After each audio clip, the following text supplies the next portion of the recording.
Peace and welcome to The Culture right here on the Black Star Network. I'm your host, Farajii Muhammad. Today, folks, we got a lot to talk about. Let's talk about the landmark decision coming from the Supreme Court about gun rights. They have expanded the Second Amendment in their interpretation, leaving many states and local municipalities wondering what's next. We'll break it all down for you. Also, let's talk about what's happening with the National League of Cities. We check in with the CEO, Mr. Clarence Anthony, to answer the question, what is the future of cities? And then at the 4 o'clock hour, can we talk about the National HIV Testing Day that's coming up and how it's important for you to take the test in order to show yourself a little self-care. And then later, we got a whole lot more. So stay with us. It's all happening on today's edition of The Culture right here on the Black Star Network. Let's go.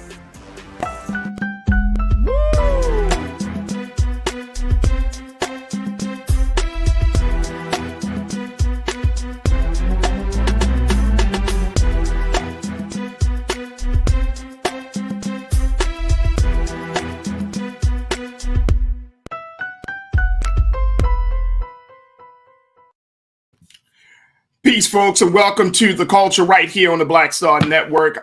Thank you so much for joining me today. It's a lot to talk about, so let's jump right into it. The big conversation that people are discussing all across the country is the conversation around gun control, gun rights, and it has been kicked off by the landmark decision by the Supreme Court of the United States to look at this situation and take it to a whole new level. Now, folks, you know, in this country, we have already been dealing with the issue of mass shootings happening across the cities, across the other country.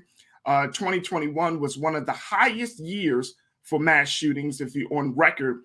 And with the latest that happened in Buffalo and Uvalde, there has been a number of discussions about whether what to do about gun control, gun rights, and gun possession. Now, it was a few days ago the Senate, the Democrats, Chuck Schumer of New York, had announced that the Senate was planning to work on a bipartisan gun control bill, a bill that would look at everything from background checks to red flags.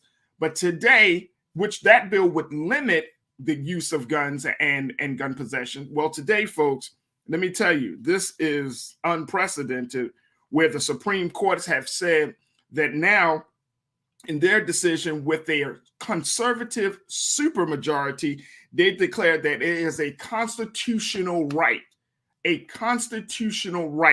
to carry a handgun in public for self-defense. Now, this comes at a vote to 6-3 to the court that struck down a century-old gun law in New York that limited licenses to carry a gun outside the home to people carrying them for sports like such things as hunting or shooting, and those with the special needs like messengers carrying cash. So this court decision is the most sweeping decision to date around this issue of gun control, and gun regulations across the country are going to be shaken up, to say the least, making it far more difficult to defend rules that limit guns in public places.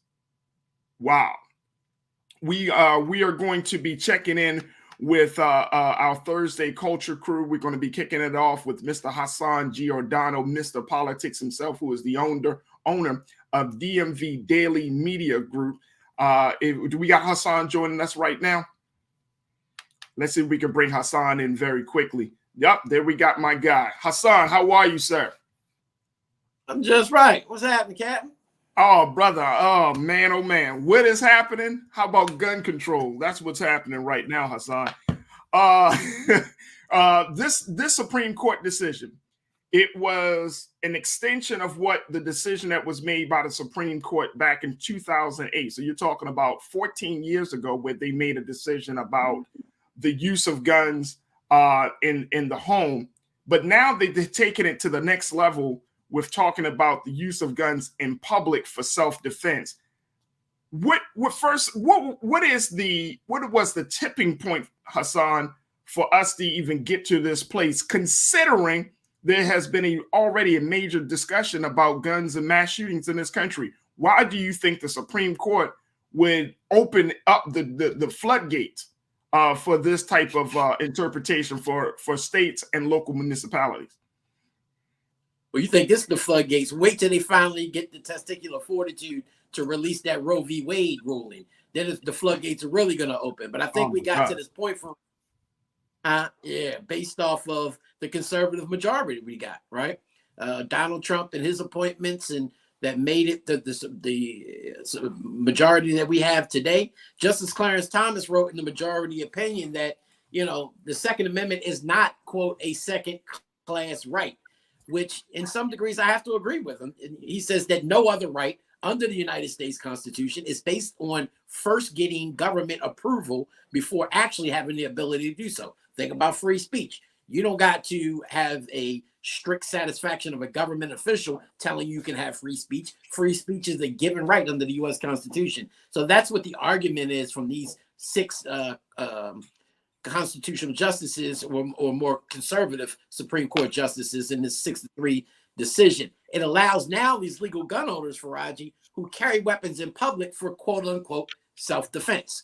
That will almost certainly lead to hundreds of thousands of more people being on the streets, because I'm going to tell you what it does. This opinion, even though it's overturning the New York gun law, these laws, this is very similar to other states. About a quarter of the country have laws almost identical or similar to New York, including my home state of Maryland, California, Hawaii, Massachusetts, New Jersey, and Rhode Island. And you can almost certain that with this new ruling, other states will now begin to try to convert their laws to be more in step with this. So you're going to start to see, for those who thought that the days of the George Zimmermans were done, of white individuals executing black people in the street and getting away with it, this overturning this law and allowing for the right to carry a weapon in public is going to lead to a lot of chaos and mass confusion, and I would assume executions right there on the streets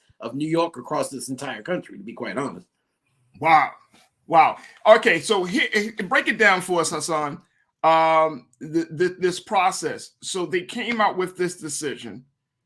What's the next step? What is the next step in the process? And I mean, like you mentioned, now states, it does it automatically go down to the state governments to determine, how they want to move forward. What's the next step? Right. So once the Supreme Court weighs in, there is no more appellate process, because that basically that's the highest court in the land. So that now overturns a law, and this individual case specifically dealt with New York's gun law. So that law in case in and of itself means now this no longer restricts the prohibition of officers being able to pull somebody over, finding a gun on them. If you have a right to carry, right? You have a permit, the right to carry, but you also have to have a reason on to carry a concealed weapon in public. Right. And the reason, and just jumping in there real quick, bro, the reason that the Supreme Court gave is for quote unquote self-defense. Correct. Right. That is their thing. If you can have the right to self-defense, the Second Amendment, they felt is restricting the Second Amendment if you're saying that self-defense does not happen just in the home. If you're saying that they can't have this gun and this right to use the gun for quote unquote self-defense in the streets, where it's probably more dangerous than in the home, then you're restricting the Second Amendment rights, constitutional rights of citizens in this country. So now New York officers who were once able to pull somebody over and lock them up for carrying a weapon, even if they had a legal permit for the weapon, will now no longer be able to do that. They'll now be able to be like states who have carry laws that allow those individuals to a right to carry their weapon freely in public. Some states, especially in the South, already have that, but many northern states have very restrictive laws as it relates to carrying a weapon in public. And I named some of the states that their laws are either identical or very similar to New York, like here in Maryland. That now opens up the floodgates. So now that law now is basically useless until their legislature comes in and is able to change that. And I'm assuming that New York and their governor, based off the comments of their governor, who she was very much disappointed with this ruling, they will put forth legislation to be able to strengthen the laws based off of what the current existing Supreme Court ruling is. But the problem is going to be, Farajii, is there's no law per se that I can think of, at least off the top of my head, that will restrict the Second Amendment, in which that would go and be in line with what the U.S. Supreme Court just ruled on. So I think at some point you're really going to have states that are just going to have people freely walking. Now, mind you, you still have to have a permit for the gun. You can't just carry a gun if it's illegal. You're still going to have certain permits that you're going to need to have in order to legally own and carry a weapon in public. But you're going to start to see a lot more of that across states, especially in the northern region of the United States. This is now you said it best, bro. This is going to open up the floodgates for madness, right? I guess my big question too also is, considering what the Senate has already been working on with this bipartisan gun bill, how does that, which would limit gun ownership and gun possession, now how does that, will the Senate say, oh, especially the Republicans, when they say, oh, well, we're going to scrap this Senate bill? No, I think what the senators have paved the way for in Congress, right across the street from the Supreme Court, mind you, right? They're dealing with the scope of a law that, while it's very limited in its capacity, it's still one of the most sweeping pieces of legislation to come out of Congress in decades as it relates to gun rights, right? Right. But theirs is not focused on the right to carry, especially the right to carry in public. Theirs are dealing with more age restrictions, things that sort, mental health. And so that is not going to have an effect on the Supreme Court ruling itself.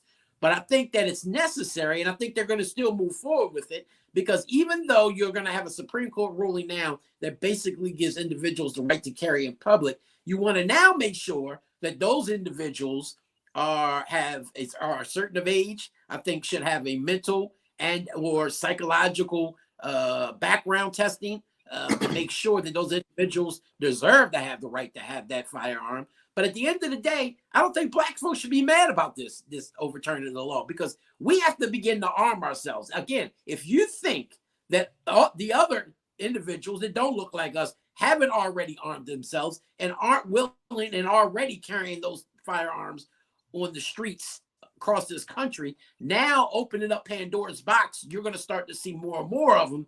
It's going to be target practice on African Americans across this country if we don't start to begin to arm ourselves as well. And that was going to be my next question, Hassan. Then we'll go to our comments from our watchers. But, you know, in a lot of these Republican states, Republican governed states, there's already limits and restrictions for black folks in a lot of other spaces, from voting rights to women's rights to everything else, right? Now, how does this look for those black folks in those Republican states like Texas, like Georgia, and other states across this country, where they you know, these laws, they often and historically and traditionally expand for white folks, but then for black folks, it gets to be a real problem. So how do you think that's going to work out? Well, I think, you know, one of the easier ways for southern states in particular to restrict a large amount of minorities, especially African Americans, in rights in general, like you say, especially gun rights, is by locking them up and getting them felony convictions. Because obviously they're never going to be able to pass a law that is a blatant racial restriction on individuals based off of race. But there are workarounds, right? Because obviously the Supreme Court, I don't know with the Supreme Court, they might not strike down a racial barrier, but obviously that's a no-brainer. But there are ways around it. Again, being able to lock up black people for things that they may not have committed, who don't have the resources or the finances to be able to get an actual attorney, who now have to use a public pretender. They go to court, they plead guilty, or they get found guilty of a felony, and they no longer have the right to carry a firearm forever. To me, I think that should be reduced. I think anybody who has served their time to society should get their legal rights to not only vote, but also to carry weapons. Carry weapons and firearms for a felon is a lifetime restriction. on Right. anybody convicted of a felony, especially here in the state of Maryland and across the country in many states. That should be eased back. If you're going to talk about the Second Amendment and talk about the freedoms of the Second Amendment, you have to agree. And I think somebody should definitely challenge us in one of those restrictive states like Maryland to hopefully get it to the Supreme Court level to say, hey, once I've served my time to society, I should now be able to purchase a firearm legally. Yeah. That is one of the ways that they restrict African Americans, minorities from never owning a firearm just by having one. Great point. Absolutely. Let's go to our watchers who are chatting in. Folks, make sure you post your comments in the chat, YouTube and Facebook, so we can get your analysis on this major landmark decision from the Supreme Court. All right, let me just jump in here because there are a number of folks that expressed themselves. And Hassan, man, oh man, this has opened up the door for a major discussion, especially among Black folks. Janelle Fields checked in. Janelle, always good to hear from you, sis. Janelle said the SCOTUS, Supreme Court of the United States, is reading stuff into the Constitution that doesn't exist and taking things out that do. Would you agree with that on that? Yeah, I think Janelle makes a good point. Is the Supreme Court and a judge's thing is based off the interpretation of law. And the problem is, I think this conservative interpretation of laws have begun to become skewed in many aspects, or what their political beliefs make them interpret, as opposed to what they would think that the framers of this country, the founders of this country, actually had in mind when they were putting together this Constitution. So I agree to some degree on what Janelle was saying. Yeah, absolutely, Janelle. Thank you so much. Mike V. Mike, good to hear from you, bro. The court didn't find it unconstitutional when Reagan and the NRA adjusted laws to prevent the Black Panthers from carrying under the law. We'll see how that's going to play out this time. This time around. The NRA has been a major contributor to the Trump campaign and to Trump $30 million that the NRA has already put into the pockets of President Trump and so many other folks in his circle. So this is a major investment for the NRA. The only way I could see this changing if the people were to rise up on this, Hassan.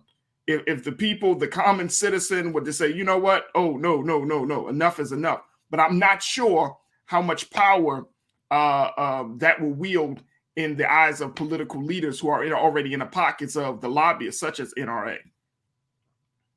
Yeah, and I think, part of the thing is the last polling that was done on Farajii, I think almost half of Americans, at least the Americans who voted in the last presidential election, believe that the gun laws that currently exist, there should be a little bit more stricter, right? Yeah. And so that means about half of them felt like they were okay. But 8 out of every 10 Democrat believe that we needed to restrict gun laws even more than what we have currently right now. So I think what you're going to need is some type of congressional approval legislation that goes through Congress that would restrict the Second Amendment of the Constitution. And I can almost guarantee on this show that will never happen in our lifetime unless you got Democrats who overwhelmingly get at least over 60 seats in, and you're going to need more than 60 because there are going to be some conservative Democrats who are gun owners and believers who aren't going to vote for you. So you're going to have to need at least 65 senators for Democratic Party and a good majority of the House in order to pass something like that to restrict the Second Amendment. So I don't think that's happening no time soon. Yeah, I would agree with you. Janae checked in and said, Mike, thank you, brother. Janae checked in. Janae, good to hear from you, sis. This SCOTUS is purposely operating on their own terms. How you pro-life and support open carry? Stop talking out of both sides of your mouth. That's an interesting point. That's a good point. Yeah. That's good. That's a very good point, Janae. Thank you for checking in. McCole, good to hear from you, sis. Legislation was just signed here in Ohio, allowing teachers to carry guns in the classroom. What? Wow, that got past me. I didn't. That must be like. Yeah, bro. I heard about it, but then wow. Superintendents would make the decision on whether teachers would be able to carry in the classroom. What? Right. Can you imagine a child getting a hold of one of those teachers' hands? Brother. Ooh. Yeah. Cleveland. All I'm thinking about is Akron, Cleveland. Yeah. Like they already don't have a problem with violence. Right. I do think that we do need more armed officers. Again, I'm pro Second Amendment. I do think that, especially as Black African Americans in this country, we definitely need to be armed by any means necessary. But in classrooms, we've seen a lot of mass shootings happen in schools, right? This year alone, there's been more mass shooting than days of the year. We just haven't heard about a lot of them. Facts. But we do have to be very careful on who we arm and how they're armed, right? In a school, in a class setting where you have one teacher amongst 20 plus kids, sometimes 30 plus kids, where are you going to have that weapon at? Where is it going to be secured? And if you're telling me it's going to be in a lockbox somewhere else, if a mass shooter comes in, you're not going to have time to get to it. Suppose the teacher got a holster and is walking around with a holster with a gun in it and teaching. In elementary, middle or junior high school or high school. Now you know how high school is. Suppose I'm gonna get that gun from her. Right. I don't like this teacher.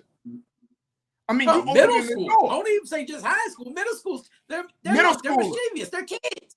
Right. Hey, let me see about that. Let me hold. And a lot of them might not want to do anything malicious. They're doing it as a prank or a joke to try to prove something to the little girls or little boys in the class, and they end up firing it by accident, killing. I mean, there's a lot that can happen with that. I believe armed officers in schools are the answer, because these are trained individuals who are trained with weapons. They know how to secure them. They're not directly in a classroom amongst a lot of different children. They're there to secure the premises. But arming teachers, I think, is going a little too far.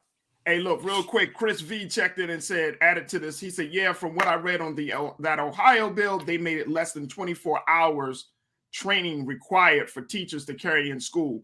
Because it was 700, if I'm not mistaken, I believe, and Joe, my producer, can check in for it. I believe it was from 700 to like, brother, we got a gun problem. We got a violence problem. And in this country, the last thing we need is its citizens and constituents arming themselves, because citizens and constituents do not have a balanced frame of mind to know how to handle this responsibly or to know how to handle this being considerate of others. I don't know, Hassan. We got to take a quick break, but brother, I'm going to tell you, I don't know. And Black folks in this country, you alluded to the fact it could be open season for us, but I'm thinking about us killing us. Us killing us. Well, that's already happened.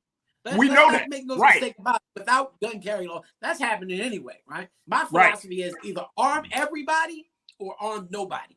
Take all the guns away, or make sure that everybody is armed for their own personal self. Because if you look at the Second Amendment, it is about the self-defense. If that's the case, you cannot restrict individual Americans, regardless of what they've been through, regardless of whatever crimes they may have committed, and then say that they have a right to the Second Amendment in self-defense, because it's a lie, period. Man, oh man. Look, we got to take a quick break, folks. We're going to switch gears a little bit, because we're going to be checking in with the CEO of the National League of Cities to talk about what is the future for cities. And considering this major decision that came from the Supreme Court, I mean, the future may be very bleak. But we'll talk to Mr. Anthony, see what he says, see what mayors are doing across the country, and so much more. So stay with us. A lot to get to in the second 30 of The Culture right here on the Black Star Network. Stay with us.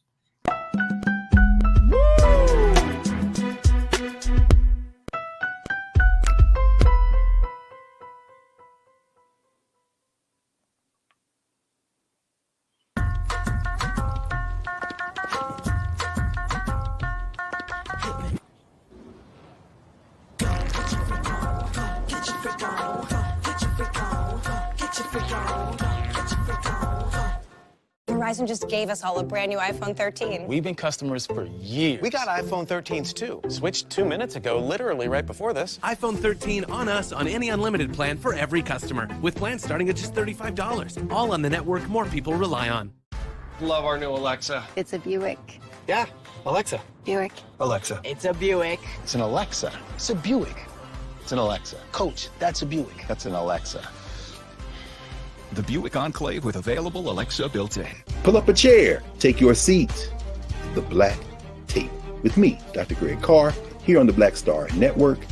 Every week, we'll take a deeper dive into the world we're living in. Join the conversation only on the Black Star Network. I'm Deborah Owens, America's Wealth Coach, and my new show, Get Wealthy, focuses on the things that your financial advisor and bank isn't telling you, but you absolutely need to know. So watch Get Wealthy on the Black Star Network.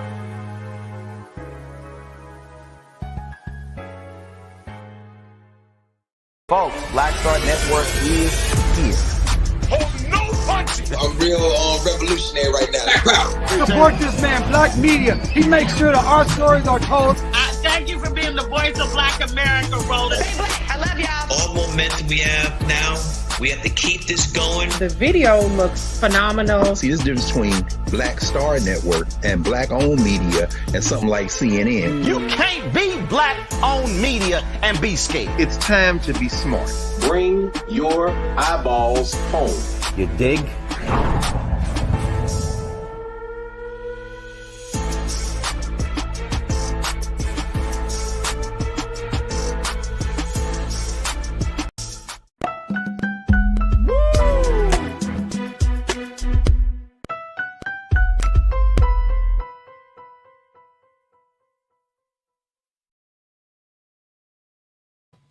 Folks, as we've been talking about the landmark decision from the Supreme Court about gun rights, gun control, and gun possession, it leads us to ask the big question, well, what is going to be the future for the cities in this country? There have been a number of big issues that are challenging cities, mayors, and city officials across this country about what to do. And so we wanted to have a very, very different conversation to talk about, well, what does the future look like? Do we have a bright future or a bleak future? And we're so happy to be joined by the National League of Cities CEO, Mr. Clarence Anthony, to give us some insight as to what cities are doing across the country, but more importantly, what can we expect? What are some of the big changes that we should look at? Where are the investments going to be made? And most importantly, will these cities change according to the changing times that we are all experiencing? So we want to welcome to the airwaves of the culture here on the Black Star Network, Mr. Clarence Anthony. Mr. Anthony, thank you so much, sir, for joining us. Good to have you. Thank you so much for having me and giving me this opportunity to talk about the bedrock of America, and that's local government. Local government. And folks, I will say that we will be joined by our very own Mr. Politics in a few moments. But Mr. Anthony, first and foremost, for those who aren't familiar with the work of the National League of Cities, can you share that with us, please? Yeah, the National League of Cities is almost 100 years old, and we represent every city, town, and village in America, the 19,000. So it could be from New York or a city of 500 population. Our membership consists of mayors, council members, city managers, the entire city. And what we try to do is every day advocate on behalf of cities.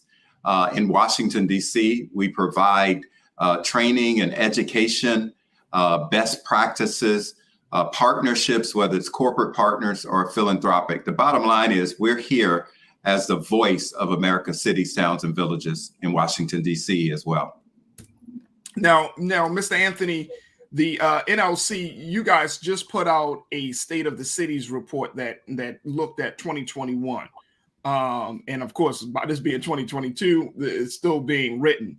But talk to us a little bit about why this report is important, and more importantly, talk to us a little bit about some of the big pieces of data and insights that you want to share with cities across this country.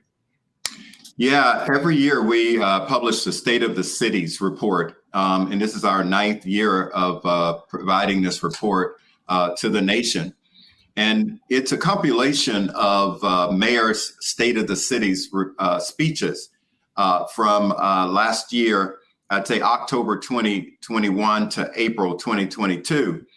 And what we're trying to do is try to develop or see and watch the trends that are happening in America's cities through these reports. And this year, especially given that mayors and city leaders have worked through the issues of the pandemic, really, I think, focused on those things that are occurring now and today in the cities. First of all, 36% of the mayors talked about infrastructure, the need to fix roads and bridges and repair the water and wastewater systems within their community. And most importantly, close the digital divide that exists in their communities. So infrastructure was very important. And I know that it was because of the historic passage of the bipartisan infrastructure law that came into law last year, late 2021, which is going to provide local governments with money to address these issues. So clearly they were going to talk about that. Secondly, economic development. I think that as the economy slowly recovers from the pandemic, city leaders still are concerned about the main street of their communities, the small businesses, being able to use the ARPA dollars as well as the infrastructure dollars in a way to really create economic opportunities and partnership between public and private sector. Look at the commercial real estate community and the projects that are in those communities. So prioritizing community development is very key to what they talked about as mayors. Thirdly, 23% talked about budget and the management of those dollars. I think it's because of the money that is coming to local government. Really around transparency, focusing on the turnover that is occurring in these local communities with their staff, the difficulty of identifying and recruiting staff as well was a big challenge and issue that they talked about. And that's the same thing the private sector is facing as well. And finally, I'd say public safety. It's not just, it's a topic that has been really on the forefront of communities. Criminal justice reform, crime prevention, working across the community to engage their residents. What are ways in which they can make sure that they are providing public safety to all of the communities, all of the neighborhoods that is in the community? So those are some highlights, but the bottom line, it really does tell us what the focus of our members will be nationally. Yes, sir. And how they will approach those issues. Just wanted to put it out there, Mr. Anthony, you guys are going to have another summit coming up very, very soon. Is that correct?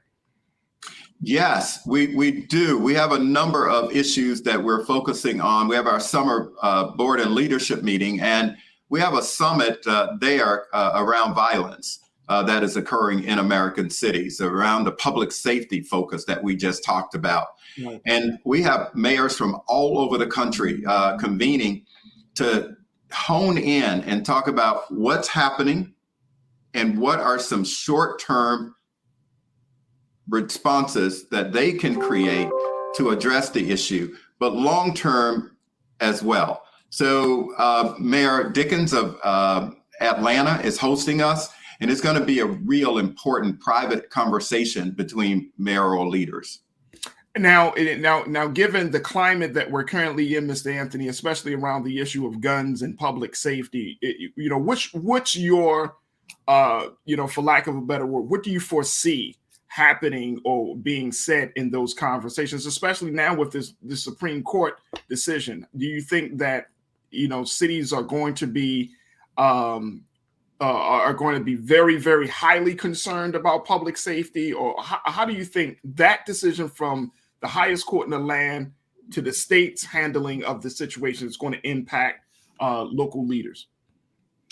Well, first of all, the issue of gun control is a big issue for America's cities, towns, and villages, because the one thing that we know and we see when there is a mass shooting or any shooting in a community, the face that you see is that of the mayor or the local leader in that community. So we've been very concerned, and our policy is that we need a comprehensive gun control bipartisan law passed by Congress and signed by the administration, which would include background checks and increasing the age as well. So our municipal leaders will have that as a part of their discussion.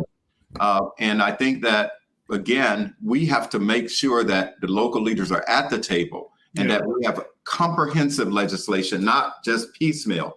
And what we're seeing out of Congress right now is a good start, but there needs to be more. Absolutely. I want to bring in Hassan Giordano, who is Mr. Politics, to be a part of this conversation. Hassan, we've been talking, of course, to Mr. Clarence Anthony. What's your analysis? What questions do you have for him?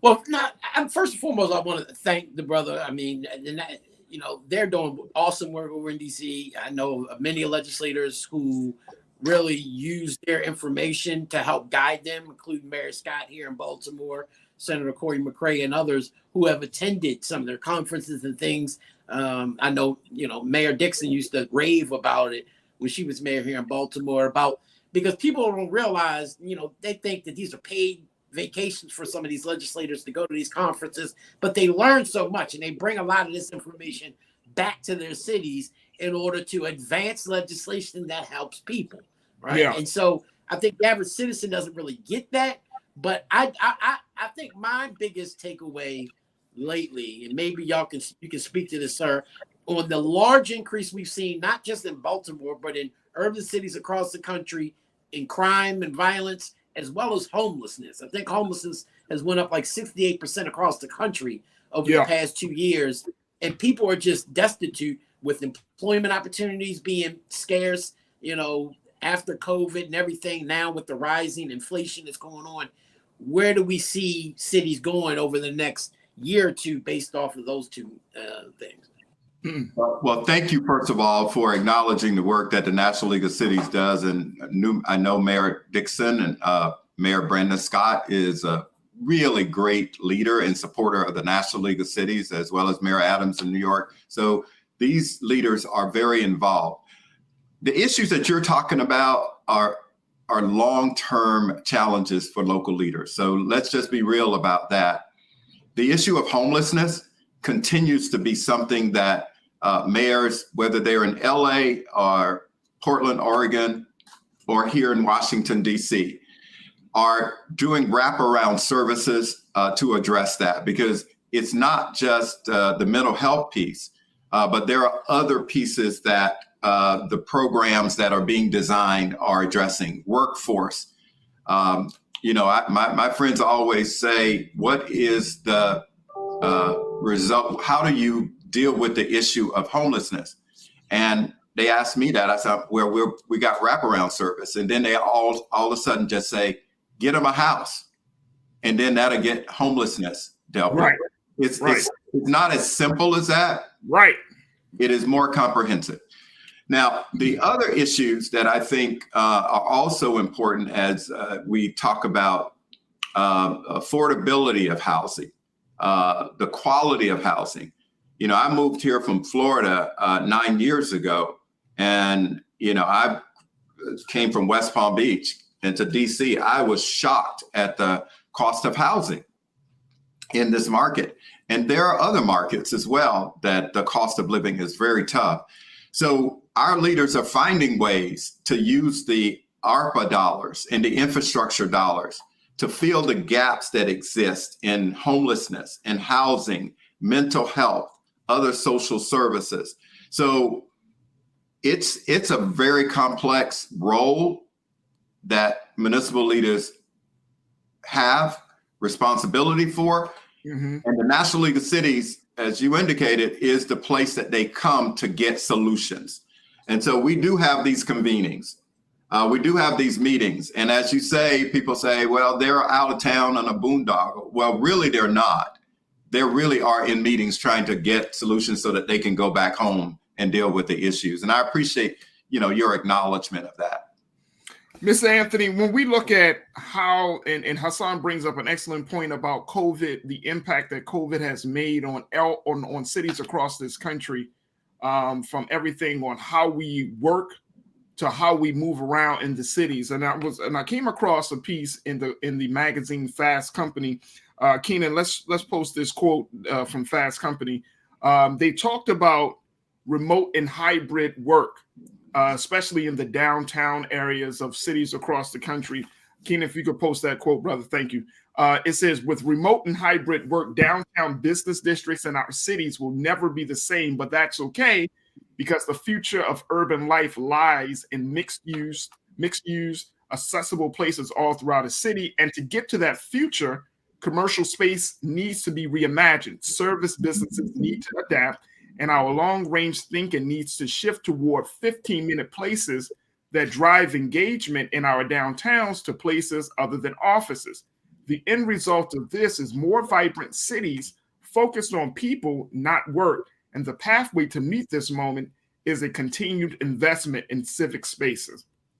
Talk about that effort, Mr. Anthony, that now that people are doing hybrid work, that now that there has been more emphasis on mental health and making sure that anybody that's in any of these small or large cities feel like they're at home, that the city is not just a place to come through, but the city is a place to reside, that there's going to be some investment in some of these spaces. Where's the National League of Cities stand on this effort, and how will NLC work to ensure that there is a brighter future in that area? Yeah, there's no question that the pandemic has caused all municipal leaders to rethink their community and to reimagine how it's going to be changed because of the way in which we work. The first thing that we acknowledged and we've done research on is the fact that many folks have moved out of urban communities. Right. And so we've seen people transition from the Northeast down to South Florida, to the Midwest, and other parts of rural America. So that is one piece of the trend. The second is, as they've moved there, they're saying they want to work from there. They're not coming back into those urban communities as much. So as we look at the commercial office spaces, real estate spaces that we see in these communities, what our leaders are saying, let's repurpose those. Let's repurpose our parks. Let's repurpose our parking lots to set a place where people can gather. They don't have to be in a building. They could use the park. They could use the other facilities, the restaurants. However, I do think what we're seeing is, with that repurpose, it's creating entrepreneurial opportunities. And that's the bottom line for everyone that live in those communities. So in DC, there's a spot called the Gathering Place. I went there, and there are entrepreneurs. That's their office. They're there from 8 o'clock to 9 o'clock at night, working, convening with each other, working with each other. And I think that is the future of what a vibrant community is going to be about. It's also the future of creating this vision and reality, I hope, that no matter who you are, especially people of color, this is our time to create our opportunity in our communities throughout America. So places and spaces is the new trend. Right. What I'm nervous about as a urban planner and professionally before I got this real job is that how long are we going to use this as a trend And what impact will it have on all of these buildings that we have downtown? Yes, we must reimagine, but we also have to look at the economics and the business side of the real estate and the taxes and all of those things so that communities, in fact, can continue to provide the basic services.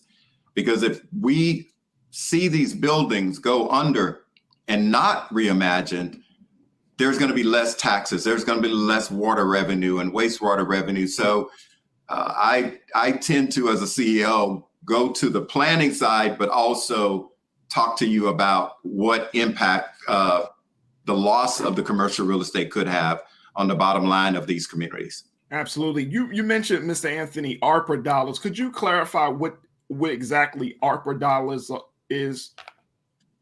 Yeah, we were able to, as the National League of Cities, work with Congress as well as the administration to get American Rescue Plan Act passed. And we call it ARPA. And what that act and law did, and it's being signed into law by President Biden, was to get $65.1 billion that can be used, can be provided directly to cities, towns, and villages all over America.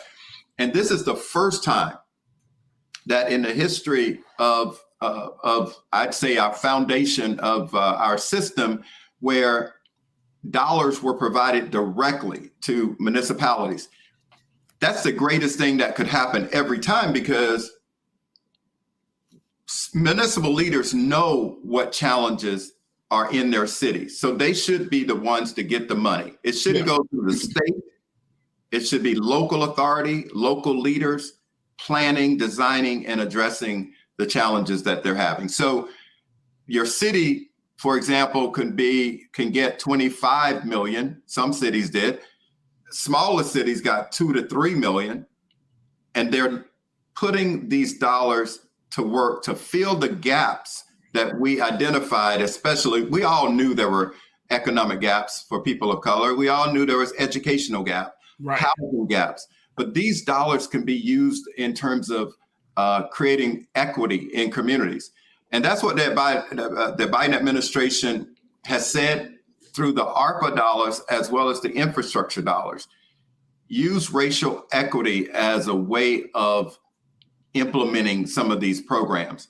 So this is a once in a lifetime opportunity. Actually, professionally, I should just walk off the stage and drop the mic, because that's how impactful this was and has never happened before. So I'm proud of that work of our city leaders and the administration. Hey, Hassan, and you know, Hassan, as I'm listening to Mr. Anthony, bro, one of the things that comes to my mind is, you know, how do we as Black folks get a piece of the pie when it comes to the future of the cities? You know, Mr. Anthony mentioned there has been a shift, or there has been a number of Black people in particular that are leaving urban centers, moving into the more suburban and rural spaces. And with the impact of gentrification, with the impact of all of these other forces redlining and housing, I'm like, where do Black folks stand, Hassan? What's your take on that, bro?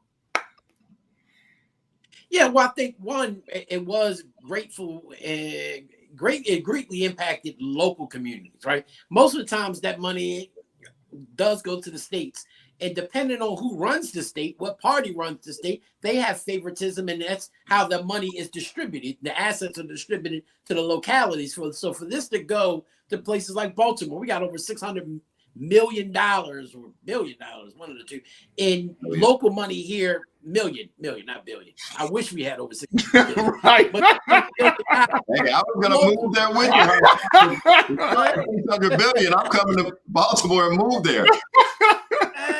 But it was how it was distributed. Now, mind you, Mayor Scott decided to put some in local government because, you know, most governments like Baltimore are cash poor, but they're rich in land and assets, right? And so that's how they really generate some of their, you know, yearly annual budgets. So with this cash infusion, they were able to give money to nonprofits individuals, African Americans, lower on the what we call the grassroots. Now, the problem that exists in many of these localities, including here in Baltimore, is you put in certain mechanisms for approval that does not go right, right? So if you don't have the right people in place in order to distribute this type of money, sometimes it's not going to the wrong people. It's just not going to the right people in a timely fashion.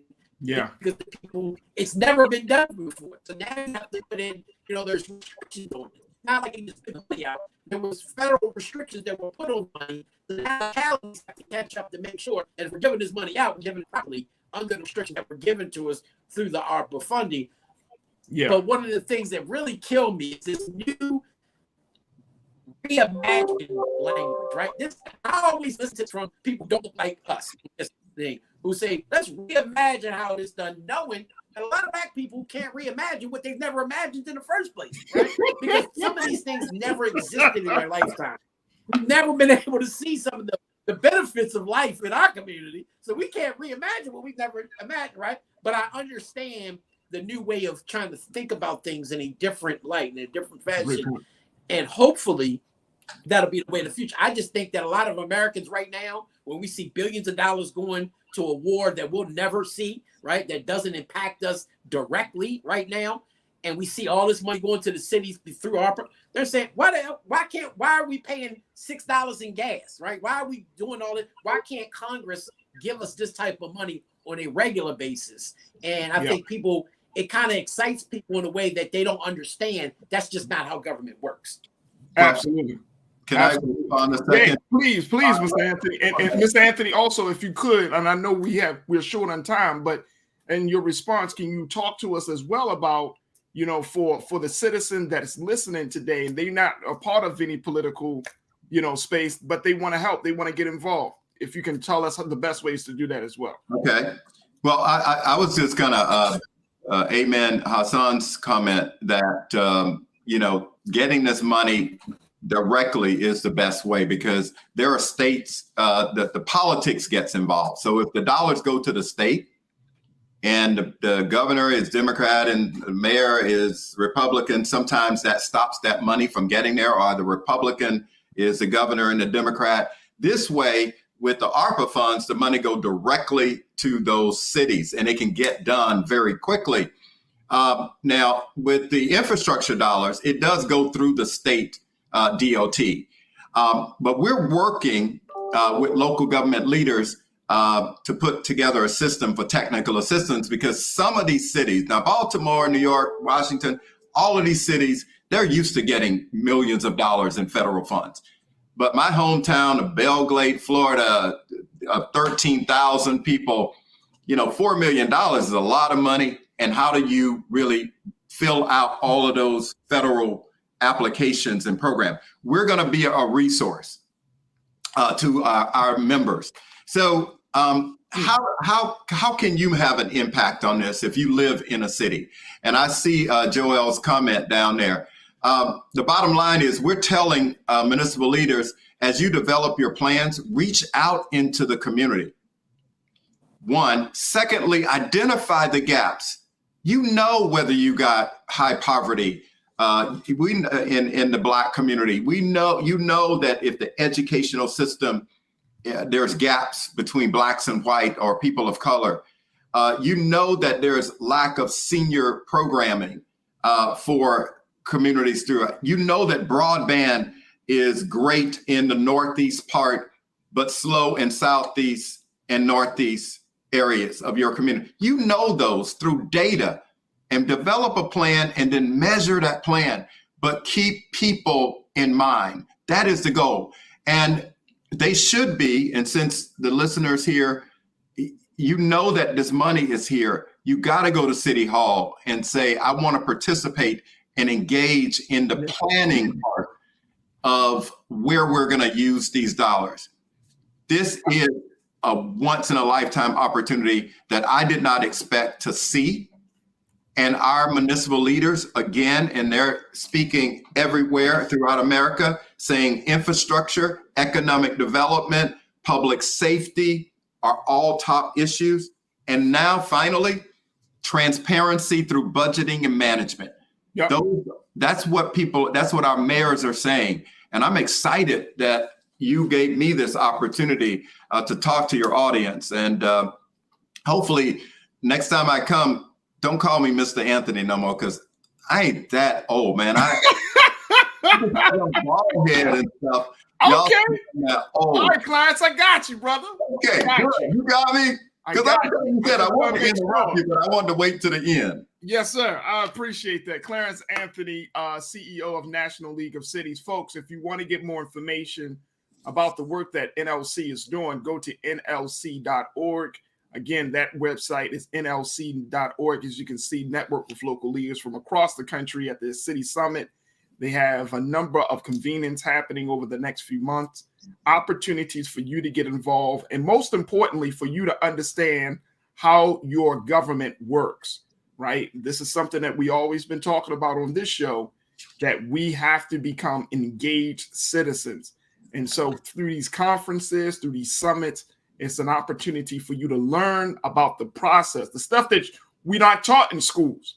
We know about the branches of government, but do you know how your government works in terms of money, resources, and so many other factors? So again, nlc.org. And Clarence Anthony, we appreciate you, brother. Thank you so much for your time. And you are always welcome to come back to bring us updates about the work of NLC. Well, let me tell you, I am so honored and so appreciative of the opportunity to be able to talk with you guys, to talk real topics. Bring me back. I got some other stuff that I can share with you guys. Not a problem. And we're going to start out by calling me Clarence. So all right, Clarence, I got you. Appreciate your time. Thank you, Clarence. Be good. Yes, sir. You too. Hassan, thank you for your time today, brother. You know, you always give us that analysis, man. Big shout out to you. Thank you so much. And for keeping us on point. Love to have that conversation about the Supreme Court. I think you broke it down very, very, just put it in layman's terms, what we can expect. So you gave us some guidance and you gave us a little warning as well. But I appreciate you, Hassan. Thank you so much, brother. Yes, sir. Always, sir. Mr. Politics, check it in, folks. All right, we got to take a quick pause. When we come back, let's shift gears. Let's talk about self-care. Let's talk about health and wellness.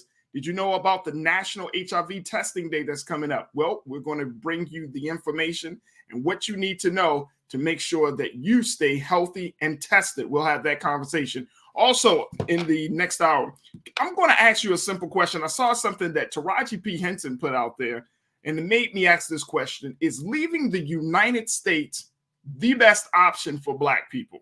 I'm going to share with you what she had to say about the issue, and I want to hear what you have to say. So stay with us, and plus we'll be joined by Culture Crew member Rashad Staten as well. So we got a lot to get to in the next hour of The Culture right here on the Black Star Network. We'll be right back.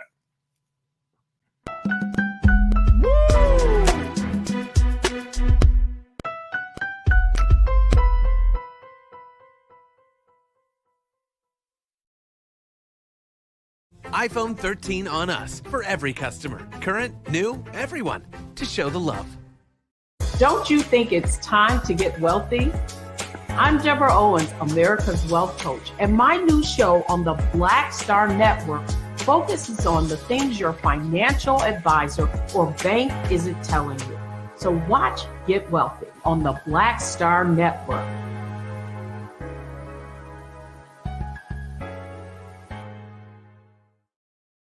Hi, I'm Dr. Jackie Hood Martin, and I have a question for you. Ever feel as if your life is teetering and the weight and pressure of the world is consistently on your shoulders? Well, let me tell you, living a balanced life isn't easy. Join me each Tuesday on Black Star Network for a Balanced Life with Dr. Jackie. We'll laugh together, cry together, pull ourselves together, and cheer each other on. So join me for new shows each Tuesday on Black Star Network, A Balanced Life with Dr. Jackie.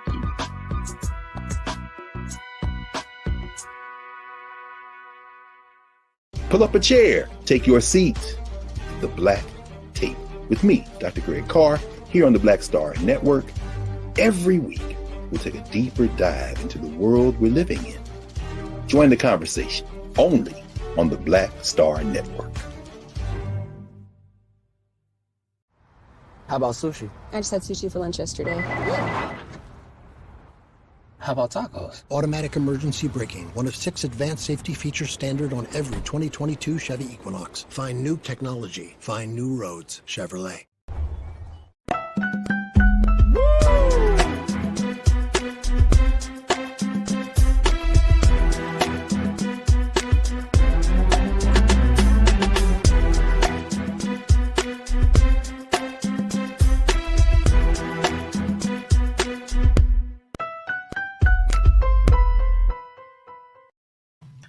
Folks, welcome back to the second hour of the show today. First hour, great conversation talking about everything from the Supreme Court landmark decision about gun rights and ownership to what we had a great conversation with Clarence Anthony from the National League of Cities. Make sure y'all check out the replay and tune in. Okay, now I wanted to have another discussion about our health and well-being. That discussion is something that should always be on our minds because why? We live in very, very stressful times, but more importantly, it's important that you have those very uncomfortable conversations about your health and wellness. And so we wanted to talk about National HIV Testing Day. Here to give us some insight around this issue is Dr. Laura Cheever. Dr. Laura, thank you so much. Dr. Laura is doing some great work. She's a physician and an associate administrator for the HIV/AIDS Bureau at the Health Resources Services Administration, or HRSA. Dr. Laura, welcome to The Culture here on the Black Star Network. How are you this afternoon? Great. Thanks for having me. Absolutely. Dr. Laura, I wanted to start off this conversation talking about National HIV Testing Day. I wanted to just post this quote, Ariel, if we can share with folks what National HIV Testing Day is all about. Based upon the announcement, HIV Testing Day theme for 2022 is HIV testing is self-care. Now, the World Health Organization defines self-care as the ability of individuals, families, and communities to promote health, prevent disease, maintain health, and to cope with illness and disability with or without the support of a healthcare provider. Now, the topic of self-care has been particularly prominent during the COVID-19 pandemic as the need for individual and community actions to promote and to protect and promote physical and mental health have been so critical. Now, HIV testing is an act of self-care, and knowledge of status is the gateway to engaging in prevention or treatment services that enable individuals, regardless of their status, to live a long and healthy life. That is fantastic, Doc. I mean, I'm excited that we can let people know about why it's important for them to be tested. And you know, I'm not dating myself here, Doc, but I remember years ago when you said HIV, when you said AIDS, everybody talks about when Magic Johnson came out. Oh, when he came out. But I remember there was such a stigma. It was almost like if someone said, you know, I'm HIV positive, you would think it was like a death sentence on that person. But the conversation and the attitudes and public sentiment around HIV seems to have changed. Am I correct in that understanding? Yes, I think there still is a tremendous amount of HIV stigma out there. I can tell you, I see patients in Baltimore, and I've been seeing patients in Baltimore since the early 90s. And I still have patients whose family make them eat off of paper plates and put bleach in the bathroom afterwards. And I think that that stigma that persists is one of the reasons why people don't get tested. 1 in 8 people living with HIV today do not know they have it because they haven't been tested. And that's more common in African-American communities where people tend to underestimate their risk of HIV infection. Wow. That's really unfortunate because because of the evolution of medicine and technology, having HIV doesn't mean that's the end of your life. Right. Someone with HIV who first gets tested, so they know of HIV, gets on medication and takes them every day, can live a near normal lifespan, be very, very healthy and live a long life with HIV. The other thing about being on medications, if you're taking it every day and your viral load is undetectable, meaning your virus is so low in your body we can't measure it, you can't transmit HIV sexually to someone else. So it's really important to know you have HIV so you can protect yourself to live a long, healthy life and protect your loved ones. Wait a minute. So you said you can't you can't pass HIV sexually? If you're undetectable, you take your medicines every day and you're undetectable, and almost everybody is when they take their medicine every day, you can't give HIV sexually to someone else. So it's huge. It's a game changer, and people do not know that yet. So for a person that may contract HIV, let's talk about the difference, because HIV is one state, and then you have AIDS, which is something else, right? Well, so AIDS is sort of the end stages of HIV, when it's usually after someone's had HIV for 10 years, hasn't gotten any treatment, and has progressed to AIDS, which is a series of complicated medical problems related to HIV infection. That's preventable today. The only time I ever see new patients with AIDS today are people that did not get tested and had HIV for 10 years and ended up with some terrible complication in the hospital. That is what we used to call AIDS. And so that should not have to happen today. People need to get tested. Yeah, I would. Now the testing day is, if I'm not mistaken, is June 27th, correct? It's on Monday. Yes. So the official HIV testing day is June 27th, but we use this kind of season for people to think about getting an HIV test. One of the problems we have is that a lot of people, if they go to their doctor for routine care, or if they've been in the ER or in urgent care and they had blood drawn, they think they had an HIV test, and they probably haven't. HIV tests are not routinely done. They should be routinely done, but are not routinely done. So people think they're a little worried that they have HIV, but they're not really. They sort of think they might. If they went to the doctor and nothing happened, and they think, "Oh, I'm clear." That's incorrect. Right. And because, you have to ask for it. I know that when I've gone to the doctor say, "Would you like to have an HIV test?" Either I'd say I want all the tests, and I mean all the tests, or you have to specifically ask for it. Yes. And talk to us, Doc, about the conversation that patients should have with their doctors, or doctors should have with their patients. Like, how should that conversation go if the patient finds out that they do have HIV? So I think the first thing that the doctor needs to say is, you can live a long, healthy lifetime with HIV. You might be remembering back in the day all those movies where people are very sick with HIV. That's not what it's like today. It's the other thing is, back in the day, in the early 90s or mid 90s, when we first had good medicines, people had to take a handful of medicines every day, and medicines made them feel ill. Now, if you're diagnosed with HIV, people can be treated with one pill once a day. Now, you have to take it for the rest of your life, but one pill once a day with few or no side effects. Wow. So to have HIV, it's something you got to take responsibility, and you got to get to the doctor and stay on your medicines. But it's very easy to treat today. So here's the other part about it. How do patients, anyone that contracts HIV, how do they have that conversation with their loved ones, their significant other, or their families? I mean, what would you recommend? Yes. So that is something that actually, if you get diagnosed with HIV, your doctor can help you figure out how to have that conversation, who you tell and when you tell them.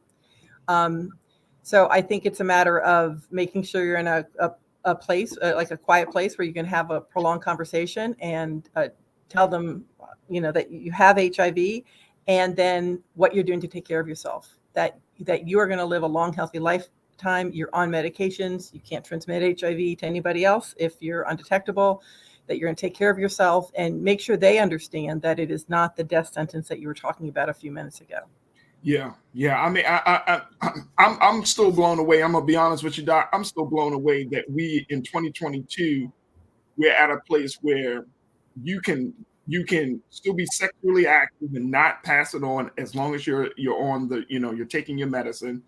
I'm still at a place where HIV is not a death sentence, but then the irony is that it's still a stigma attached to it.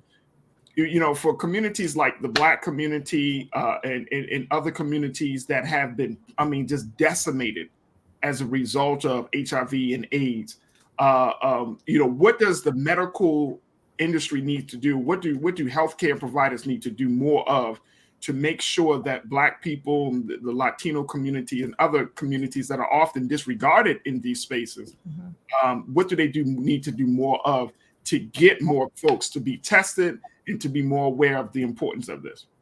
Yeah, so I do think that we need to start with better community outreach.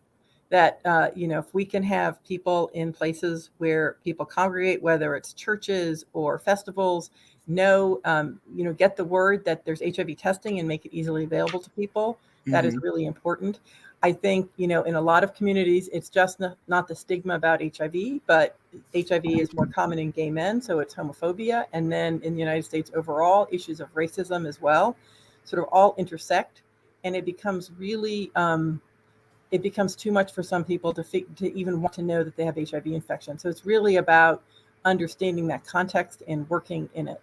Yeah. Yeah, I would definitely agree.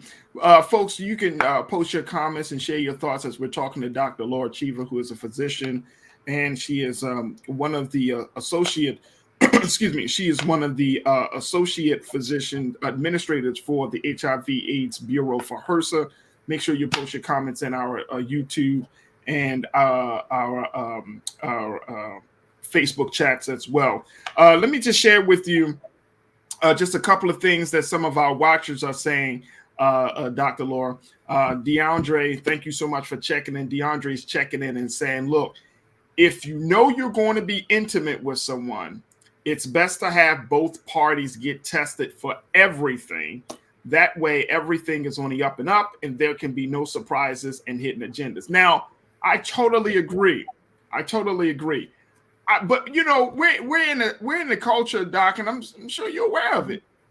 We're in a hookup culture, right? Like those conversations are often reserved for the person that you want to quote unquote have a more serious relationship with. You want to be more committed to.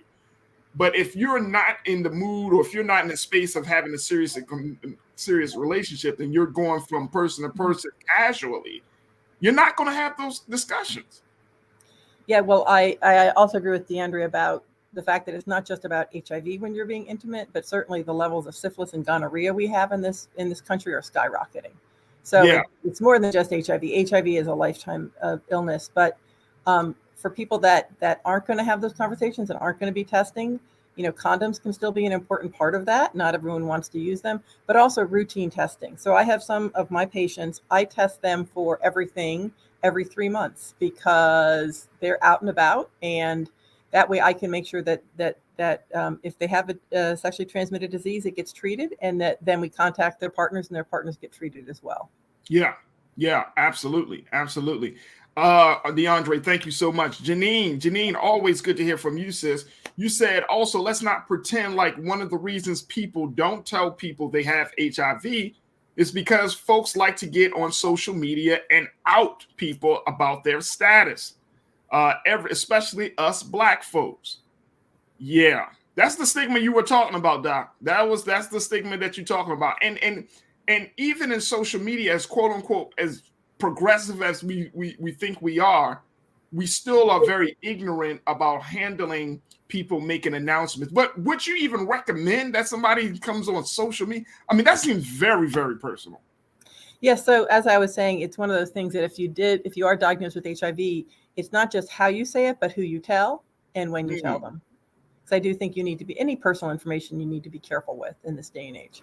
Absolutely. I and one of the things that I'm seeing, I'm checking in from Baltimore, and you said it best. STDs in Baltimore, crazy. I mean, it's outrageous to say the least.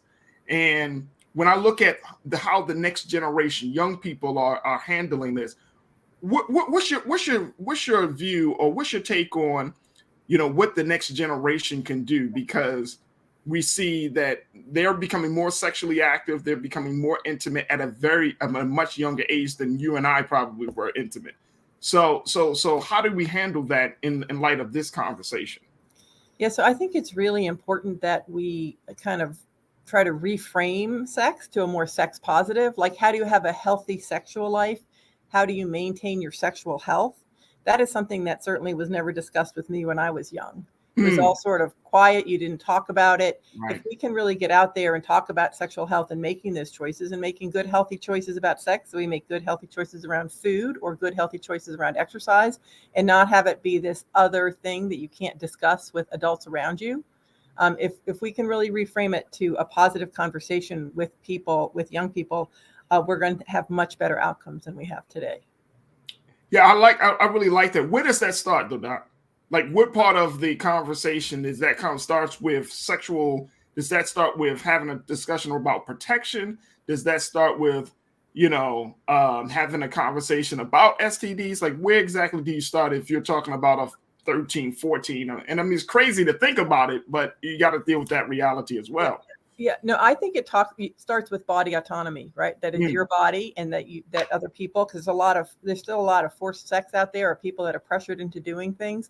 So I think it starts with discussions about body autonomy and understanding your body, and that you get to make choices about your body. I think it starts there, and then from there, I do think you talk about how different things work, like the basics. So everyone should know all the names of all the body parts and be able to talk about them, and then you start talking about. Then you can start talking about risks and benefits regarding sex in terms of risk of different sexually transmitted diseases and taking care of oneself. But I do think it's all about the person and empowering that person to make good decisions. Absolutely. Mike checked in. Mike, you said, why can't we just test everyone in the same capacity we tested people for COVID? We have antigen tests that can be diagnosed in 15 minutes. Why haven't we done this for HIV?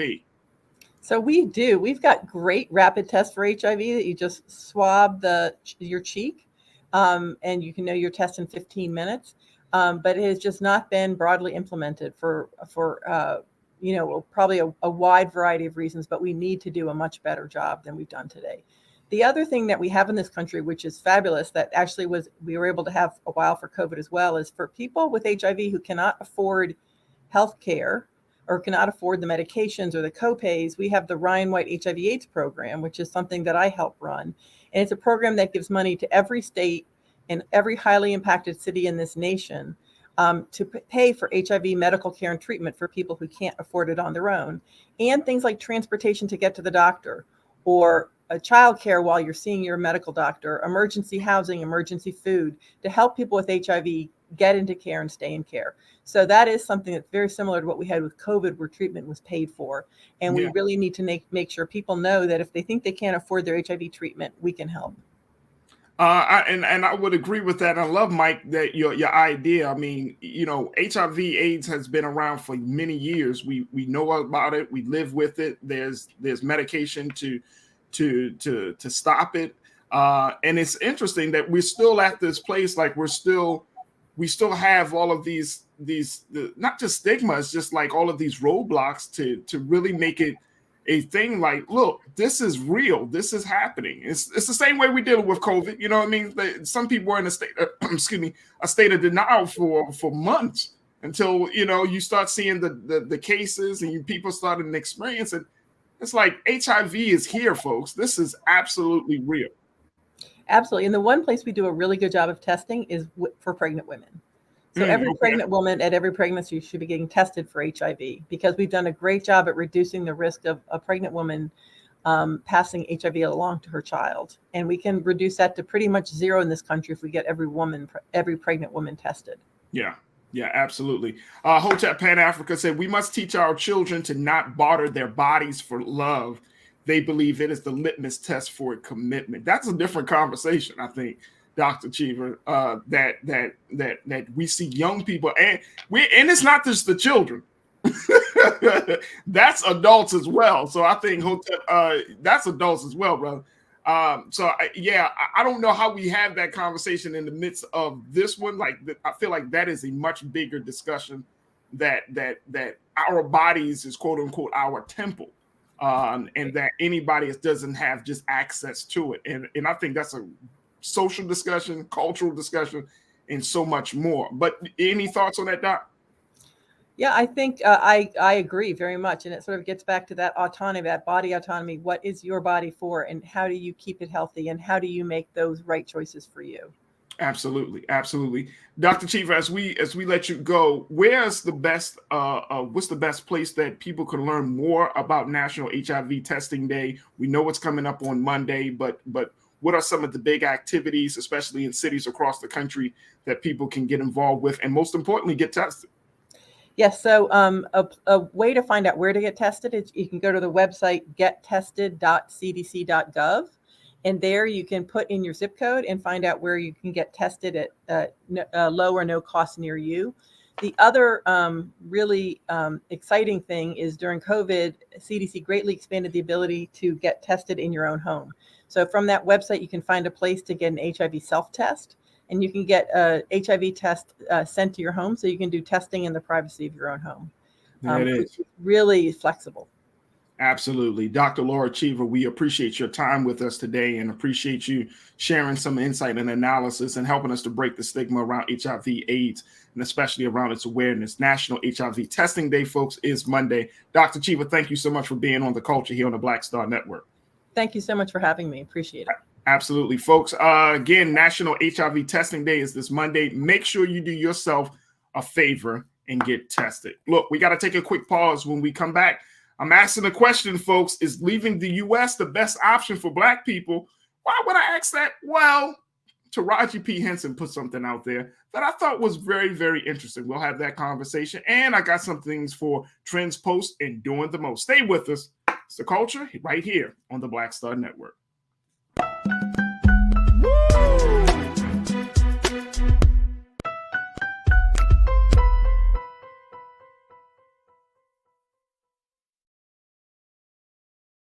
Love our new Alexa. It's a Buick. Yeah, Alexa. Buick. Alexa. It's a Buick. It's an Alexa. It's a Buick.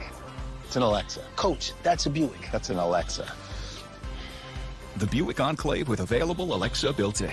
Verizon just gave us all a brand new iPhone 13. We've been customers for years. We got iPhone 13s too. Switched 2 minutes ago, literally right before this. iPhone 13 on us on any unlimited plan for every customer, with plans starting at just $35. All on the network more people rely on. Hi, I'm Dr. Jackie Hood Martin, and I have a question for you. Ever feel as if your life is teetering and the weight and pressure of the world is consistently on your shoulders? Well, let me tell you, living a balanced life isn't easy. Join me each Tuesday on Black Star Network for A Balanced Life with Dr. Jackie. We'll laugh together, cry together, pull ourselves together, and cheer each other on. So join me for new shows each Tuesday on Black Star Network, A Balanced Life with Dr. Jackie.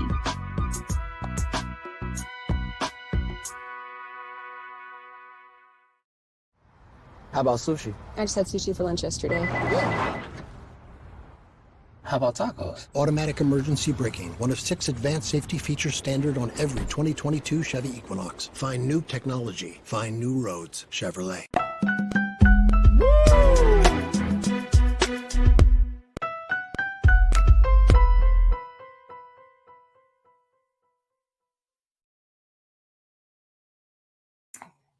Folks, welcome back to the show. We're going to take another quick pause. When we come right back, we're going to get to check in with Rashad. We're going to check in with having this conversation. So stay with us. We'll be right back with The Culture here on the Black Star Network.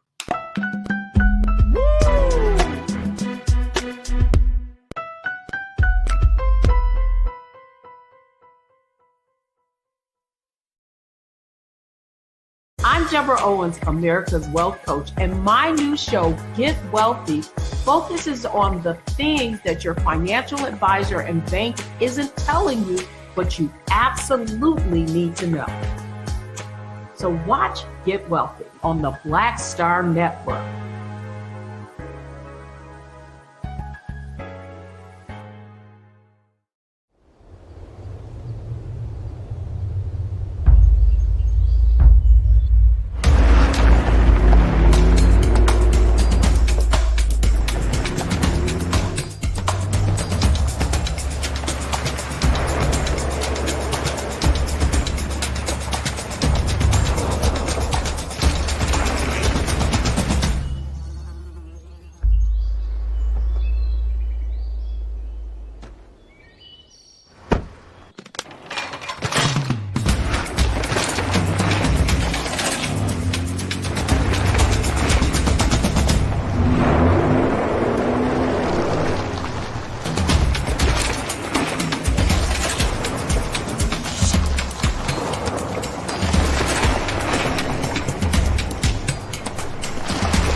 It's time to be smart.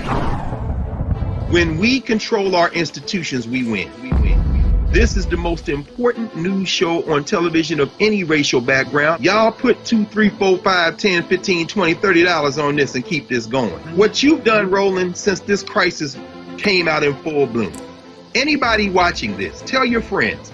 Go back and look at the last 2 weeks, especially of Roland Martin Unfiltered. I mean, hell, go back and look at the last 2 days. You've had sitting United States senators today, Klobuchar and Harris. Whatever you have that you can bring to Roland Martin Unfiltered to support it, please do, because this information may literally save your life. Watch Roland Martin Unfiltered daily at 6 p.m. Eastern on YouTube, Facebook, or Periscope, or go to RolandMartinUnfiltered.com. Support the Roland Martin Unfiltered Daily Digital Show by going to RolandMartinUnfiltered.com. Our goal is to get 20,000 of our fans contributing $50 each for the whole year. You can make this possible. RolandMartinUnfiltered.com.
Hi, I'm Dr. Jackie Hood Martin, and I have a question for you. Ever feel as if your life is teetering and the weight and pressure of the world is consistently on your shoulders? Well, let me tell you, living a balanced life isn't easy. Join me each Tuesday on Black Star Network for a Balanced Life with Dr. Jackie. We'll laugh together, cry together, pull ourselves together, and cheer each other on. So join me for new shows each Tuesday on Black Star Network, A Balanced Life with Dr. Jackie.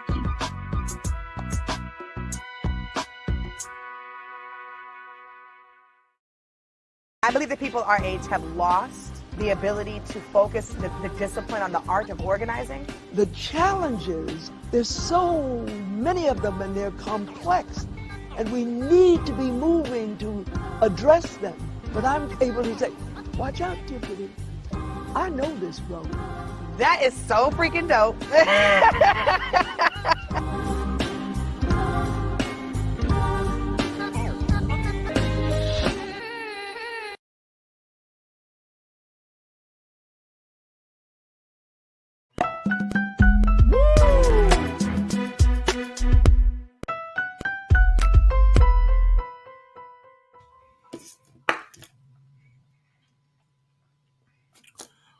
All right, folks, welcome back to the show. Got my man, Rashad Staton, who is an entrepreneur, nonprofit leader, and community activist. Rashad, good to see you, brother. How are you, sir? Hey, peace and blessings, brother. Always wonderful, man. Happy for the culture. Happy Thriving Thursday. Happy Thriving Thursday. All right, Rashad, I wanted to have a discussion with you about something that Farajii P. Henson had alluded to. And we're asking the big question, and folks, some of you might be already pondering this, but I think this is a good question. Is moving out of the U.S. the best option for Black people? Here's what Farajii P. Henson put out. Look at her face. I like the picture they have of her. She says she's moving out the U.S., but Ariel, let's post her comment, her quote. She said, "I'm really considering getting up out of here, leaving and living in another country. That's something that comes with 50. You get tired of fighting. I'm tired. There's something that happens when you turn 50 where all of your fucks are behind you. I've accomplished a lot, and I'm going to do what I want to do." She said, "I'm at the point now where if I say I quit and I'm going to go travel the world, I can. It's so freeing." Where's your passport, Rashad? You got a passport already? I got my passport. I check it every 2 weeks to make sure it ain't expired.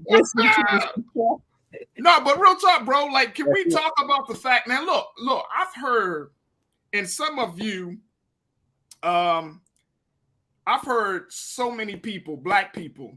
I remember when Trump first got in office, was running for president. People was like, if this dude gets in, I'm leaving the country. Remember that, Rashad? Everybody was talking about they about to run up north to Canada. Canada's like, don't you bring that madness up here. Canada's like, no. But I heard a lot of people say that. So Trump got elected. He got out of office. Some folks are still here. But now, like, Farajii is putting it out there like, look, man, I'm 50. Like, how much fighting do you supposed to do in your life? What's your take on that, bro? Because I'm going to be honest. I got mixed feelings about it. But what's your take on it? You know what? I felt that in my spirit. Like Country Wayne said, you got to let that sizzle in your spirit. Like, I felt where his sister was coming from, right? And I don't know where I'm at in my life that I might feel that way, but I think she has the means. I think she's at that age of living and have a lived experience in that space of just wanting to be free, right? And I'm sure that she can experience that here, but it will require some level of disconnect. But maybe she just wants something new, and if that's the case, why not do it? But my only reluctance and hesitation towards that whole comment is there any place in this world that's much safer for us to be people, right? We think about what happened in the Ukraine and things of that sort. As African people of the diaspora, we see they were the ones that were stopped from even leaving that country, right? We think about our brothers and the sisters that are in the UK, and we learn of them in Great Britain and other works, and they talk about their lived experiences almost just as similar to ours, right? So it's like, in what place do we have a safe haven, right? Where's that haven at? And then the other part is like, I want to ask her more. I want to learn more. Like, I'm wondering, where is she considering? Is she considering the continent? Is she considering where we are as a people, right? So that's my place. Like, I can't disagree with her. I'm not opposing to it, because I think everybody should have that level of accessibility to just up and go, right? But I would love for her to experience that back on our homeland, right? And see, here's the other thing, and that's why I said I have mixed feelings about it. Like, part of me feel like this is our home. You know what I'm saying? Like, we talked about this on this show, Rashad. I'm not renting. I own this joint. Right? We're not leasing, and to give it back, we own this joint. Right? So you know what I mean? Like just as much as we claim Africa, I think we should claim America, because we built this joint. Our blood, sweat, and tears, right? So this could be an extension, for lack of a better word. This could be the winter home, and then we got the main home. But the point is, we own this property. I agree. I see, brother. I agree. Go back to like what you said with the Juneteenth. It's like the intentionality of using those colors. Like, don't erase us out of this history of this country, because we built this country. And see, look, what Farajii was kind of speaking to, which is, I understand, because you get to that place, right? I think we all get to that place. If you are a conscious individual in this day and time, and I think a lot of Black people are, I don't think, you know, it's easy for us to assume that Black people don't know what's going on. But I think a lot more Black people do know what's going on versus the numbers that don't, right? So if you are in this space, you do get tired. Look, man, you and I personally, we do community work. I've been doing community work for over 20 years. Yes, sir. There are moments where I'm like, man, I'm ready to quit. I've heard some of the best and brightest. I've heard everyone from Dr. Conrad Rowell to the Honorable Minister Louis Farrakhan, to every Black leader has expressed the toll, the exhaustion, the exhaustion of fighting for freedom, justice, and equality and liberation for Black people. Every Black leader, Dr. Martin Luther King, Malcolm X, just go through their writings. They got tired. So I don't want anybody to believe that no one gets tired. But for somewhere in each one of those great, not just men, but in the number of the heroes, they found something. They dug deep within themselves to figure out, we got to keep fighting. Because here's why.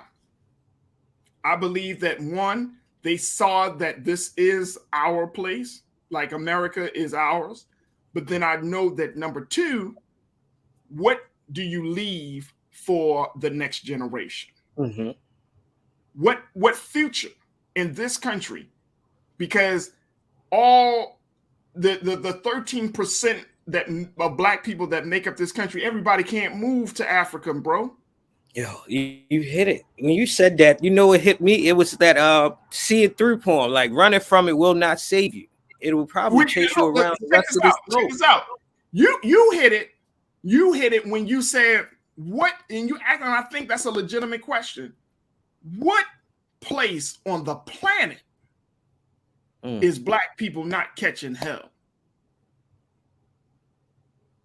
I'll wait. The government say we need research on this. I mean, seriously, international research. What inhabitable place on the planet is Black people not catching hell? See, we running from our destiny. In the hell, and Rashad, trust me when I tell you this, because I'm learning so much about the divine in all of this, right? Because a lot of people don't seem to think that our struggle is actually a divine struggle. But the reality is, in the hell is our heaven. Talk. You know what I'm saying? Like, I think J. Cole coined the phrase beautiful struggle, if I'm not mistaken. I think he was the one that said that. Talk about the beauty in the struggle. Yeah, yep. There is something to that. Like, we are struggling. But there's beauty in the struggle, because when you are being forged, I'm about to hit people with this, y'all. Y'all ready for this? When you are forged in the furnace of affliction, that's what the scriptures say, right? You are in the furnace of affliction. See, this is a different path. Every people have their own path. White people, Latino people, Asian people, every people have their own path to get to an ultimate destination. And Black people, we trying to compare our story, our narrative, our path to somebody else's path. We got to stop doing that. We are on a very special path in this country. Agree, 100%. Go ahead, bro. Because come on, man. No, I'm just curious. I like this whole idea. Like, it meets me, and I'm reading the comments. It's making me gauge this idea of, is there really research into this? I know some are actually identifying their safe havens and their spaces where they go for solitude, for balance, for restoration. We talked about it in plenty of times in the show of those that are in the Appalachians, the Black Appalachians. Like, can we go there without leaving this country, right? Can we go back to certain places and just disconnect in a space where we're not being subjugated in an influx of seeing all of this world, right? Because consciousness will bring you into rage, like we all know that to be true. But I'm curious to it, like you said, where in one place can we pinpoint tranquility, peace, and balance for us to show up in our wholeness and justice? And justice. Wait. Tell me, outside of the fake Wakanda. Because I've got friends that studies international law, international politics, and are humanitarians, and they go across the world. They even go back to the continent. And some of our realities over there is not beautiful, right? So I'm thinking, and then we know when you talk about we go to other places of European countries, man, I can only assume that we're still being subjugated, we're still being oppressed, we're still being suppressed. So I think that plays a lot of part, but it's definitely it's a great thinking point. but I think we all need a place to escape at times, though. So I feel I get that. No. Trust and believe, and and I think that even in Taraji's comments, she's talking about two different places. Because when I was reading it, I said, okay, she said I want to move to a place and then vacation. Go on a vacation. Yeah, I caught the same thing. That's two different situations. The summer house, take a little break and then just travel the world. That's one thing. But to move to a place, that's a whole different state of being, right? Agreed. And like, again, not to say that if you go to the motherland, you go down to the islands, that you won't get some level of peace. But it's a different struggle for Black people. The struggle is still for our humanity. The struggle is still for justice and equality, right? You know what I'm saying? Like, you can go down to Jamaica and be like, man, Jamaica is beautiful. Beautiful. I'm sure who goes to Jamaica all the time, he said, man, it's beautiful. Same. But Black people are and you know, they're not all living up in palaces down in Kingston. Right, because then we come with our American privilege to experience it in a different light than the natives there, right? So that's how I felt. Like, I felt, you know, that space of privilege. That's it. It's not until I traveled out of the country that I understood and experienced my privilege as an American. And then, I mean, look, like, and that's because of the place we're from, right? Now, look, Janine, I see you. I ain't paying Janine no attention because she gonna yell out Antarctica. Who is living in Antarctica, sis? People that live in Antarctica. For real. Nobody is packing up and be like, man, hey, at least the bears ain't biased. They don't see color. At least the penguins. At least the penguins ain't. Yeah, we needed that one. Well, nobody's moving to Antarctica, sis. Stop it. But I mean, seriously, you go to Europe, you're going to experience some level of hell. Hell, even if we go to the Middle East, the Arab nations still think that they're better than Black people. And there's a distinction. Yep. That's their own culture. Very few, and I'm saying you might have pockets, right? Like, for example, when in Libya, in other areas, you might have pockets where they're progressive enough to understand the value of Black life. But the reality is, what are we running away from? Because see, here's the place that I'm in right now, Rashad. You might be in the same place, and some of you watching might be in the same place. I'm tired of running from it. I'm trying to get to a place. I want us to get to a place where we confront all of this BS head on, so that we don't give it and pass it on to our babies that's coming behind us. Like, I got my 2-year-old daughter, Rashad, you got you don't need for them to go through it because mommy and daddy just got tired. I was always taught, you die on your post. You don't stop fighting, you die fighting. I'll be damned if my son inherited the pain that I had to go through. That's not fair. That's not fair. I'm the same way. My son and my daughter, I don't want them to, well, what did you do, Daddy? Well, Daddy left the fight. Why did you leave the fight, Dad? Because Daddy was tired. Well, Dad, maybe you should have got your weight up. Maybe you got some exercise and kept going. And here's the other part. As blessed as I have been to be around some of the most prolific Black leaders, to be living in this very, very great time that we're living in, right? Part of me, and Rashad, you might be feeling the same way, bro. Part of me feels a little like, if I were to just go to a beach, run to a beach, or run to a place where I don't want to experience no pain, there's a level of betrayal. There's a level of betrayal that I start to feel on those who, you know, how can I run away from the pain when you think about Harriet Tubman, Sojourner that had no option but to fight. No and option. These were older women who had more balls and testicular fortitude than grown young men. Mm-hmm.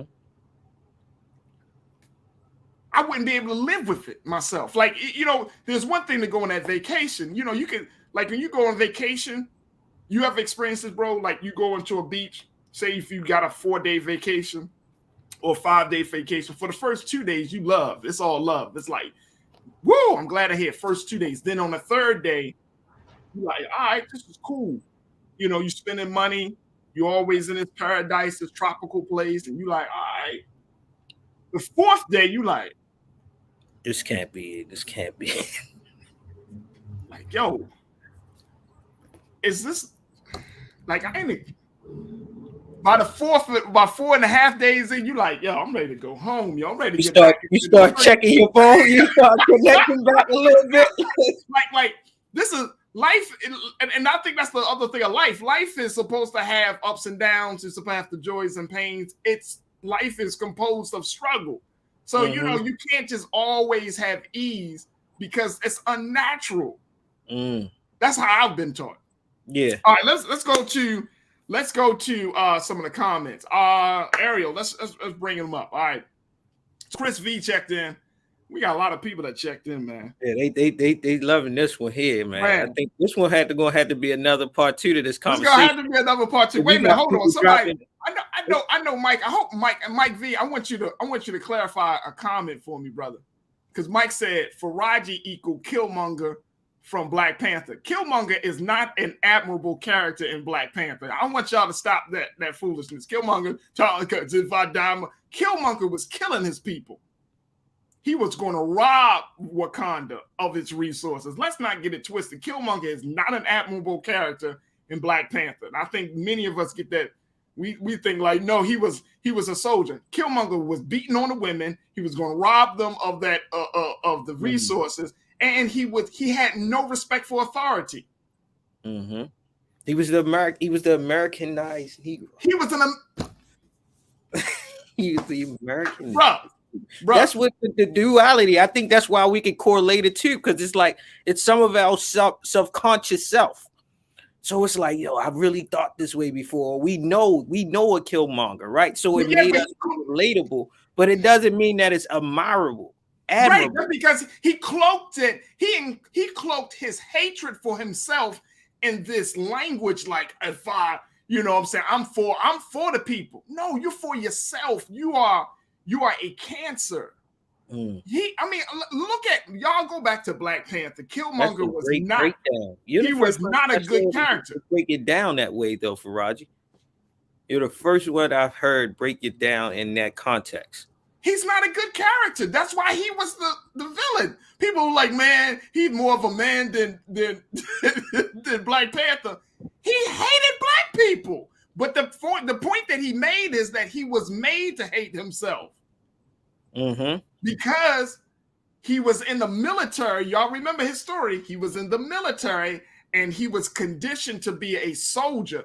And he stopped somewhere along the line. He started to hate his own people. That's what made him dangerous. They made him king and all of that stuff, but he had no respect for the kingdom. He didn't want to abide by any rules. He is not an admirable character. All right, let's go to this. Chris said, I literally just mailed to get my passport renewed the other day. My man, Chris. I love it. Love it. Thank you, I'm Chris. getting up right now. When we get off, I'm going to check my date. That right there. Sometimes you got to let the universe remind you, man, because I'm going to see everything. There you go. Lenora, good to hear from you, sis. I thought about it too, but where would I go? My brother has said this is still the best country in the world, regardless how messed up things are. Perspective. You got to look at the pros and cons of where we are. You got to look at the pros and cons of where we are. I'm not saying that America, we know America ain't the best and isn't the greatest, but you got to look at the pros and cons of where we are. And some of us, we might talk, Rashad, some of us talk that like, man, I leave this country. As soon as you go over there for a week or 2 weeks or 3 weeks and you do your thing in your American way. Your privilege gonna show.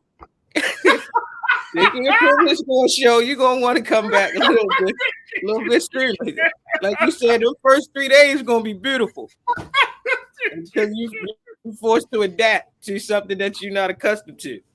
Right, there it is. So, Lenora, I hear you loud and clear. Thank you for checking in. All right, Mike said, I came to the conclusion I need to stop chasing the American dream and be a part of the African future. You could do that from here, Mike. Mm-hmm. You could do that from here. Just a thought, brother. Just a thought. Nisa, 1971, checked in and says, look, mine expired, her passport. I need to renew it. I think eventually too many black people will not be allowed to leave this country permanently. They need us for war. Mm. That could be a sad truth. It could be a very sad truth, Nisa. Thank you so much, sis, for checking in. Janae, you said, and she can afford to do that, and she would have better accommodations than the average folk. But the idea is growing, especially if we can move amongst our people, make it a group thing. Do go it alone. Thanks. Well, I mean, Farajii can do that because she's got the resources, she got the time, she got all of that. But the reality is, like, again, what are we trying to run from? Mm-hmm. Or what are we running from, and where are we running to? Yeah, like you said, Farajii, even in that reading of that article, you can see her dealing with that duality. Like, I have the means to do it, but then I'm still tired. She's still tired. She want to take a vacation. What she wants is a vacation. Mm-hmm. If she's talking about leaving the country, then suppose she leaves the country and she's not seen in the same light as we see her in America. You know what I'm saying? Yep, I agree. Would that change? Danita checked in and said, that's what I'm talking about. Is there any place for us? People of our hue aren't safe anywhere. There is oppression of our people everywhere. I would like dual citizenship. I agree. I think that we should get dual citizenship. I think when we go to the motherland, look, I know a couple of family members used to live in Ghana. Mm-hmm. You know what I mean? Ghana. Like I said, Libya, if you want to talk about places. But again, the fact is we would still have to deal with, that works for us individually, but what about the collective? We got to stop thinking about the individual, bro. Mm-hmm. You know what I'm saying? Like that's it. Like, yeah, it might be good for you or your family or, a couple other families, but the collective. How many people we leave behind to experience what we're trying to escape? Right. DeAndre checked in and said, with that being said, Farajii has points with her frustration. There's a ton of research to be made, though, especially when we are talking about moving internationally. Absolutely.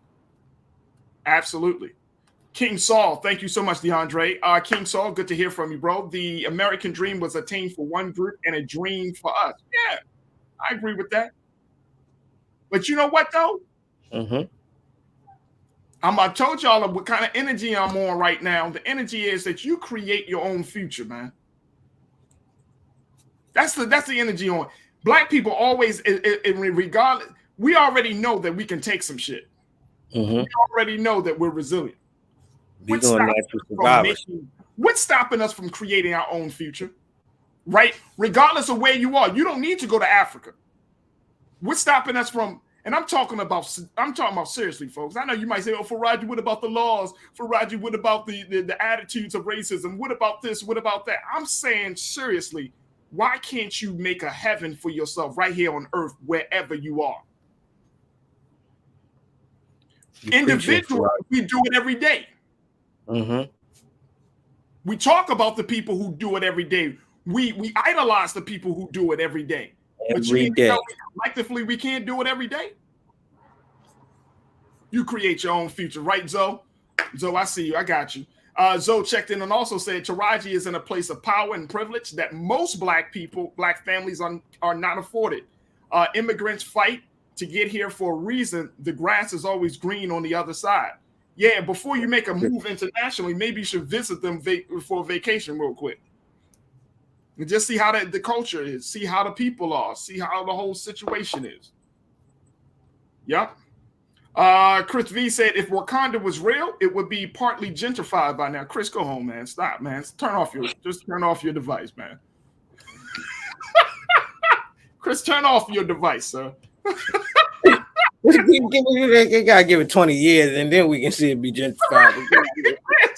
That's so serious. That is so serious. Turn off your device, Chris. Let me see here. Who else we got in here? Sonia Jenkins. Sonia, thank you so much for checking in. How can we claim America as ours when it was stolen from the indigenous people? We were kidnapped, for a lack of a better word, and brought here.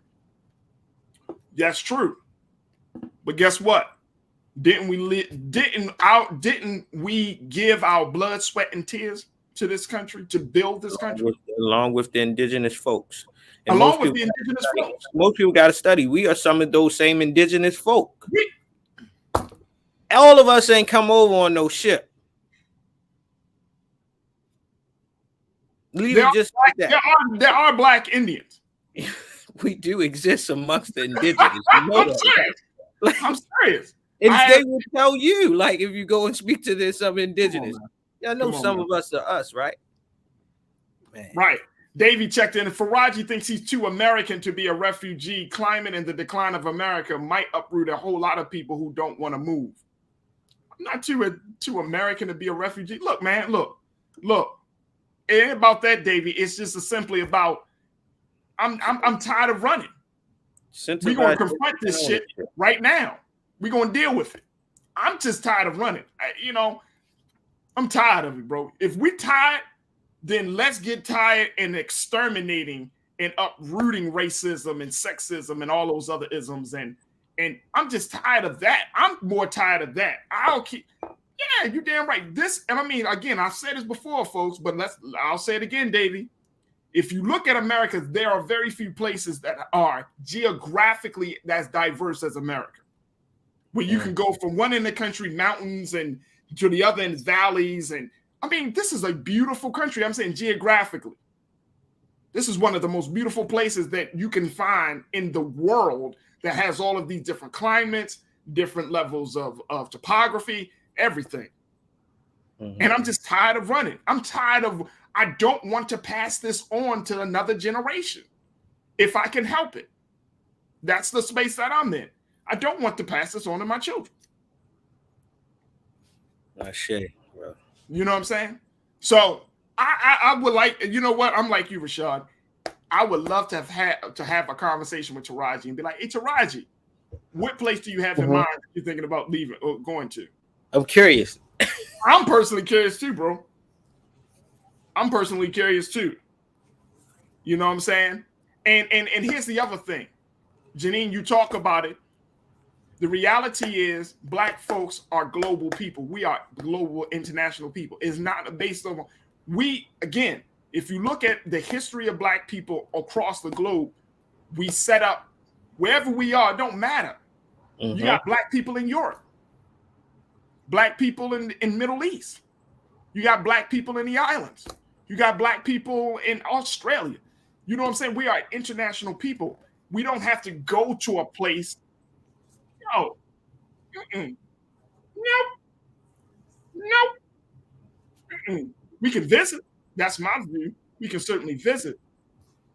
But nah, bro. This is my home. When people ask me, are you an American? Rashad, what do you say? Yes. I don't know where that. I don't know how else. I don't be like, man, I'm from nowhere. I'm from the darkness. I am all that I am. Sure, my lineage connects me to elsewhere, but for my lived knowledge and lived experience, I'm American. I'm sorry, I don't know nothing else. I'm from Baltimore. I'm American, bro. I would say I'm Baltimore first, but I'm American. They might get scared of That's you. That's just a Baltimore mentality. They be in Africa. You listening to The Wire, you be like, wow. And I've had plenty of folks come up to me randomly and say, "You're African.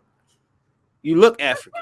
They say your demeanor, there's my facial structures, and I'm like, I'm sure it is, but sorry, out of my own understanding, my ignorance, I don't know. Enlighten me. No, because I was born in America. Now I can do Ancestry. But at the end of the day, I was born in America. That's what it is. You know what I'm saying? Like that's what it is. Again, our people were here. Our people born here, died here, gave their lives for this. Why would I deny that part of my history and my culture? Mm-hmm. All right.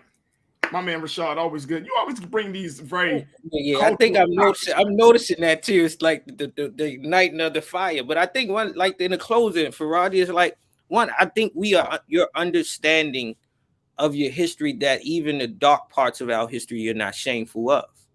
No. Right. So even with that, you can stake claim in it. So it's like, yeah, I can claim me being American because one, I'm not shameful of even the dark parts because it still made me who I am. But I'm knowledgeable enough to not be a fool to how it has not always treated me and my people fairly either. Right. I'm not an ignorant, prideful American. Right. Right. I mean, I think you're absolutely correct. I think there's a little bit of identity crisis when you start to get into all of the other stuff. Mm-hmm. Like the reality is, let's start there. I was born in America. I am too American. You know what I'm saying? But that doesn't necessarily mean that I think a certain way. Right. You know what I mean? But yeah, this is it. There is something about the children of former slaves coming up in this place that they were made enslaved and becoming masters. That's a very compelling story. And I think that we shouldn't run from that part of our narrative. Mm-hmm. Brother Roland got a great piece called The Year of Our Return, 1619 to 2019. I mean, we were put in this part of the earth for those, and there are others, our ancestors who were on that part of the earth, but we got to make the connection. Mm-hmm. And guess what? We can't be ashamed. I love how you say that, bro. We just can't be ashamed of our story, man. This is our story, folks. Again, every people has their own path. This is our path. We just got to accept it. Rashad, I appreciate you, man. Always love, bro. Always for the culture. I appreciate you. Thank you so much for checking in. Keep igniting the room, brother. The room only gets brighter, brother. Keep lighting the candle. The room only gets brighter. Peace. I appreciate it. Peace, brother. Peace. All right, folks, that's going to do it for us. I appreciate y'all for sticking around a little bit and spending your time with us today. Make sure y'all continue to show y'all support for what we do here each and every day at blackstarnetwork.com, where you can do your part to support us financially, as well as letting people know that the network is up and running, rocking and rolling. Make sure you show your support, download the app for free, and most importantly, tell your family and friends about us. And let's keep this train going. Let's keep it going. All right, folks. Tomorrow on the show, we'll be checking in with the CEO of Teach for America, Ms. Tia Morris. She's going to talk to us a little bit about some of the big challenges in education. So that should be a very, very interesting conversation. That's going to be happening tomorrow, and so much more. Also tomorrow, the fifth hearing for the January 6th committee started at 3:00 Eastern Standard Time. So we'll recap that a little bit, kind of pointing out some of the big moments of what happened for today's hearing tomorrow. So you can expect that conversation as well. All right, stay tuned. Up next is Brother Roland Martin with Roland Martin Unfiltered, as always. And tonight is Thursday. So, they got that dynamic Thursday night panel. And I kind of miss my panelists. I do. Dr. Carr, Reese Colbert, always bringing it. So make sure y'all check in Thursday night panelists. But definitely check out Brother Roland and all that he has to say. As always, never be afraid to challenge what's wrong. Stand for what's right while being yourself in the process. God willing, we'll talk tomorrow for another exciting edition of The Culture right here on the Black Star Network. Talk to you soon, family. Peace.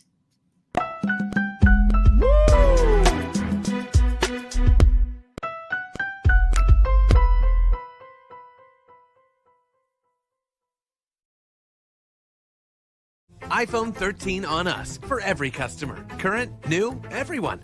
To show the love. How about sushi? I just had sushi for lunch yesterday. How about tacos? Automatic emergency braking, one of 6 advanced safety features standard on every 2022 Chevy Equinox. Find new technology. Find new roads. Chevrolet.